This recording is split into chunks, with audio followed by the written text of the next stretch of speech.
Bonjour chers téléspectateurs, je accueillons aujourd'hui le pasteur Bertoli Gaspard. Bonjour cher pasteur. Bonjour pasteur Joseph Clormius et je salue également les téléspectateurs qui sont avec nous. Merci beaucoup. Nous allons avoir l'opportunité de débattre la question de l'abus spirituel qui a été vu en substance la semaine dernière. Et maintenant, il sera question d'approfondir un peu quelques aspects relatifs aux leaders qui font de l'abus. Quelles sont les caractéristiques, pasteur Bertoli, des leaders qui font de l'abus spirituel? Comment les reconnaître? D'entrée de jeu, vous allez remarquer qu'il y a ce qu'on appelle l'amplification du moi.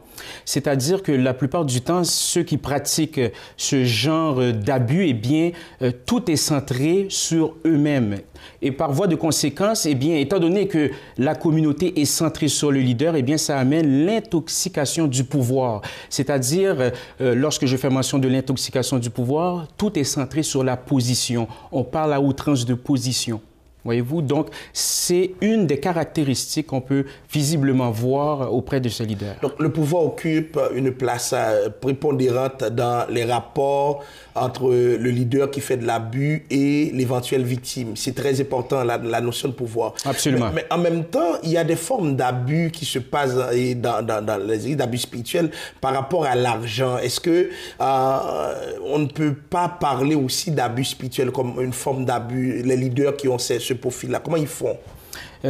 N'oubliez pas, hein, ces leaders sont narcissiques, sont centrés sur eux-mêmes. Ils n'ont pas un leadership concerté. Par conséquent, si ce n'est pas un leadership concerté, eh bien, c'est plus facile de manipuler au point de vue de l'argent. Voyez-vous, étant donné que c'est centré sur eux, étant donné également que toute la sphère religieuse, toute la sphère de la communauté, c'est eux qui ont un certain contrôle, eh bien, c'est très facile de manipuler les adeptes par rapport à l'argent. Donc, ils veulent s'enrichir aux dépens de certaines victimes. Tout à fait. Bien choisies dans la galerie des invités. Absolument. Bien sûr. Et la semaine dernière, tu parlais un peu de ces gens qui sont victimes. Mais comment on s'en sort quand on est une victime des leaders qui font de l'abus spirituel? Comment on s'en sort? C'est pas très évident. La première chose que je peux dire, c'est-à-dire il faut être très renseigné et pour pouvoir s'en sortir, eh bien, il faut faire une introspection.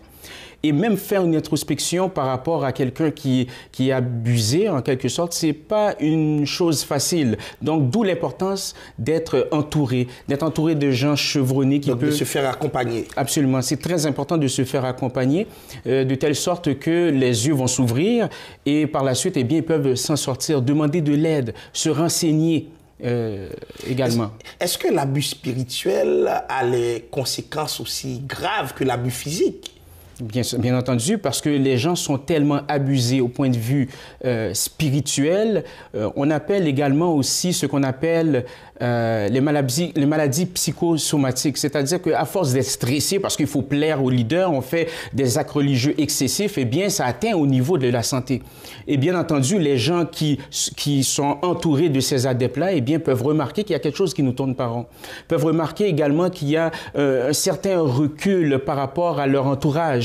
Donc, on peut voir également que ces gens-là, eh bien, au point de vue de la santé, eh bien, ça marche pas. Mais ces gens voient aussi des signaux de détresse. Par exemple, comme tu parles là, de la dépression, ce sont des signaux de détresse, le désir de conformisme. Finalement, la victime devient exactement comme le leader qui fait de l'abus spirituel le veut. Exactement, et ça entraîne un effet d'enchaînement. Et c'est pas pour rien qu'il faut demander de l'aide lorsqu'on vit ces sortes d'abus. Et je peux vous dire que c'est pas une mince affaire. Ça demande de l'aide, ça demande d'être bien entouré. Surtout que ces gens-là, eh bien, on va les séparer de leur famille. Voyez-vous, on va les ostraciser pour que le leader qui fait l'abus, eh bien, s'accapare d'eux.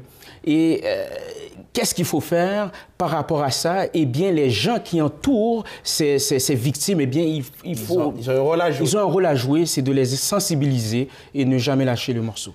Merci beaucoup, pasteur Bertoli. Chers téléspectateurs, nous avons eu le privilège de débattre de la question de l'abus spirituel, un sujet assez tabou et pourtant, il y a beaucoup de personnes qui connaissent ces méandres de la vie, ces méandres de l'Église quand ils sont tombés entre les mains d'un leader qui veut finir avec eux et qui sont sans pitié.